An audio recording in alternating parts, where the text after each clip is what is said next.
하나님의 말씀, 하늘과 땅의 차이라는 제목으로 한번 은혜 나누겠습니다. 결론은 이것입니다. 하나님의 생각과 우리의 생각이 같을 수는 없습니다. 이 말씀을 통해서 한번 우리가 배워보는 시간 되기 원합니다.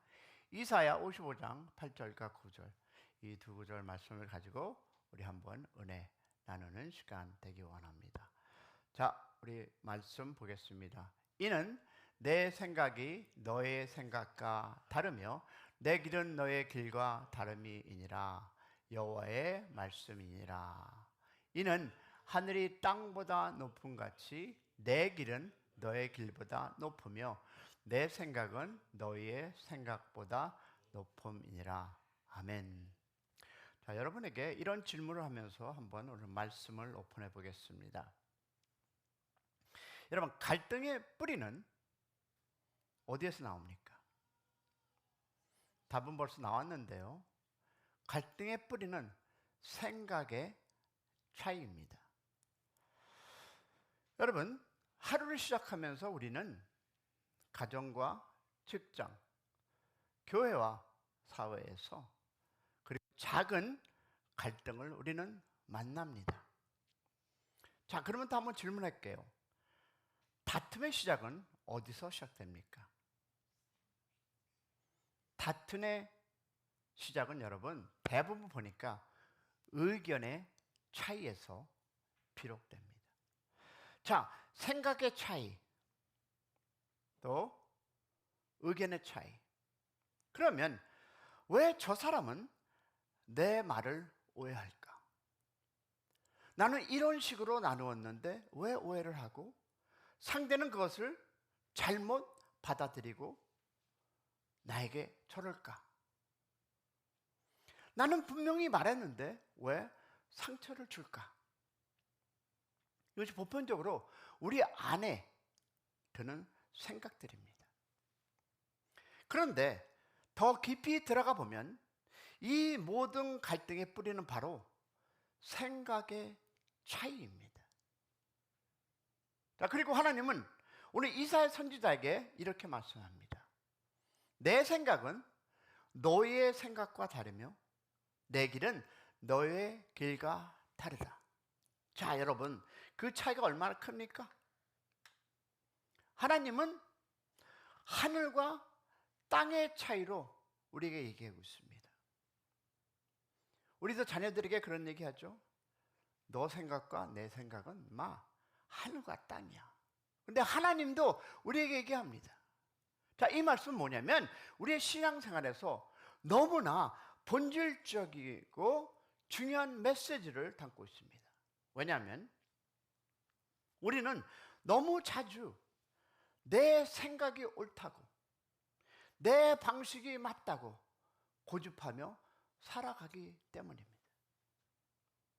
오늘 새벽 여러분, 우리는 하나님의 말씀 앞에 서서 한번 진지하게 한번 질문해 보기 원합니다. 지금 내가 붙잡고 있는 생각, 정말 하나님이 생각일까요? 내가 누구에게 조언해 주는 그 생각이 정말 하나님께서 주신 생각일까요? 아니면 자기의 생각일까요? 그러면 우리가 본론에 들어가서 한 가지 보겠습니다. 왜? 하나님의 생각과 우리의 생각은 이렇게 다를까요? 로마서를 보니까 1장 21절 22절에서 하나님은 인간의 죄가 생각을 어떻게 왜곡하고 있느냐라고 설명합니다. 우리 한번 볼까요? 하나님을 알되 영화롭게도 아니하고 감사하지도 아니하고 오히려 그 생각이 허망해지고 미련한 마음이 얻어졌나니 스스로 지혜 있다 하니 어리석게 되었느니라. 죄를 가지고 있는 우리 이 인성이 하나님의 자리에 앉아 있다라는 얘기가 아닐까요? 여기서 우리는 이런 진리를 발견할 수 있습니다. 죄는 사랑하는 여러분, 인간의 마음뿐만 아니라 생각의 기능을 고장나게 했습니다. 그런데 사람들은 자신이 옳다고 믿지만 하나님의 기준에서 보면 전혀 그렇지 않습니다. 여러분과 내가 이 차이를 깨달을 때 우리는 하나님을 오해하고 신앙을 왜곡하게 된다는 것입니다. 그러면 자, 우리가 이런 얘기 많이 합니다. 여러분, 회개란 무엇입니까? 여러분이 생각하고 있는 회개란 단순히 고백이 아니라 여러분, 나의 생각을 하나님의 생각으로 바꾸는 일, 여러분, 이것이 회개입니다. 자, 그러면 신학이란 또 무엇입니까? 여러분, 이것은요, 날마다라는 단어가 있습니다. 여러분, 신앙생활이란 날마다 하나님의 말씀을 통해서 나의 왜곡된 생각을 바로잡아가는 성화의 과정입니다. 어저께 우리가 말씀을 들으면서 믿음이 무엇입니까? 믿음이라는 파도를 내가 타야 되고 순종하지 못하는 것이 여러분과 내가 아닙니까? 자, 그렇다면 보겠습니다. 그 모든 것들이 어디서 드러날까요? 하나님의 말씀은 여러분, 그 생각은 어디서? 말씀 안에서. 즉, 사람의 마음속에 우리는 정확히 우리는 알 수 없습니다. 왜 그 사람이 그런 의도로 나에게 전했는지, 이 목사가 왜 그런 의도로 말씀을 선포하는지. 근데 오직 말과 글을 통해서만 무엇을 할 수 있을까요? 그 사람의 생각을 우리는 짐작할 수 있습니다. 여러분, 하나님도 마찬가지입니다. 하나님은 자신의 생각을 무엇에? 성경이라는 말씀을 통해서 우리에게 보여주셨습니다. 그럼 성경은 무엇이에요? 하나님의 생각이 담긴, 어떻게 얘기했듯이 편지예요. 하나님의 편지, 사랑의 편지, 고백의 편지. 그러기에 여러분 보니까 성경을 읽는다는 것은 단순히 경전을 공부하는 것이 아니라 하나님의 뜻과 마음을 배우는 과정. 믿으십니까? 그러면 우리는 이 너무 자주 말씀을 내 기준으로 평가하고 내가 이해가 되면 아멘, 안 되면 외면해 버립니다. 그러나 말씀은 하나님의 생각을 내 생각 위에 두는 것을 우리는 배워야 합니다. 믿으십니까? 그리고 그럴 때 우리의 시선이 바뀌기 시작합니다. 자, 이것을 어디서 우리가 증거할 수 있을까요? 바울의 변화 속에서 우리가 알 수 있습니다. 여러분, 생각의 충돌이 가져온 회개의 은혜가 바로 이것입니다. 바울은 다메섹으로 향하던 길에서 누굴 만납니까? 예수를 만납니다. 그 전까지 그는 예수를 따르는 자들을 이단이라고, 제거해야 할 대상이라고 확신했습니다. 이 확신은 강했습니다. 그의 신념은 열심히 살았습니다. 그리고 그들을 어떻게? 감옥에 넣었습니다. 그러나 그 생각은 하나님의 생각과 하늘과 땅만큼 달랐습니다. 그래서 후에는 이렇게 바울이 고백하죠. 어떻게 고백합니까?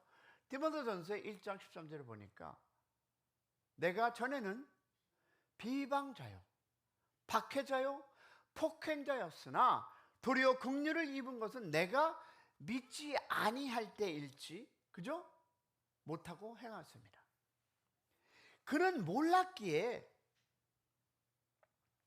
오해를 했기에 하나님을 대적한 것입니다. 그러므로 참된 회개는 여러분, 내 생각이 틀릴 수 있음을, 여기서 단어가 있습니다. 틀림이 있음을 인정하는 데부터 시작합니다. 모든 화해는 내가 틀릴 수 있음을 인정할 때 화해가 일어나는 것입니다. 바울은요, 자기 생각을 내려놓고 하나님의 뜻을 받아들였을 때 하나님의 위대한 쓰임을 받는 사람이 됐던 것 같이 우리도 하나님의 뜻, 그걸 받아들일 때 하나님의 위대한 도구로 쓰임받음을 믿으시기를 축복합니다. 자, 그러면 이런 모든 나름대로의 문제 속에서 우리는 사회에서, 가정에서, 교회에서 살아갈 수 있습니다. 그러면 이것이 하나님이 원하신 것일까? 하나님의 생각은 우리와 다릅니다. 평안과 희망이라고 하겠습니다. 왜? 에레미야 20장 11절에 보니까 하나님은 고난 중에 있는 이스라엘들에게 이렇게 얘기합니다. 너를 향한 나의 생각은 평안이요 재앙이 아니며 너에게 미래와 희망을 주는 것이다. 할렐루야. 그러면 사람들은, 사랑하는 여러분, 죽음의 고난을 재앙이라고 보지만 하나님은 행복의 통로로 말씀하고 있습니다. 우리가 경험하는 고통과 막힘과 실패와 눈물조차도 하나님의 시선에서는 성숙과 평안으로 이끄는 은혜임을 믿으시기를 소망합니다. 우리는 여전히 내 방식으로 판단하고 왜 하나님은 이럴까라고 말할 수 있습니다. 저부터 여러분도. 그러나 오늘 하나님은 이렇게 얘기합니다. 너희 생각과 내 생각은 다르다. 내 생각은 너의 생각보다 높다. 그러면 여러분, 지금 우리 이 시기에 이 현실의 이 모습을 우리가 해석하지 말고 우리 한번 겸손히 하나님의 뜻을 구하는 새벽이 되기를 소망합니다. 그러면 여러분, 우리가 오늘 배운 것이 무엇일까요? 하나님의 생각은 우리의 생각과 다르고 그 차이는 어떻다? 하늘과 땅만큼 멉니다. 그럼 우리 이 새벽 여러분, 우리 겸손히 하나님 앞에 엎드려서 우리가 성경을 펼 때 우리가 한번 이렇게 고백했으면 좋겠습니다. 하나님, 제 생각이 옳은 줄 알았습니다. 내 평가가 맞는 줄 알았습니다. 내가 주는 그 모든 하나하나가 맞는지 알았습니다. 그러나 이제 그 평가는, 그 생각은 하나님의 말씀으로, 하나님의 생각으로 다시 배우겠습니다. 그리고 오늘 내 생각이 아닌 하나님의 뜻과 시선으로 하루를 시작하겠습니다라는 그런 고백이 함께하는 새벽 되기를 소망합니다. 우리 기도하겠습니다.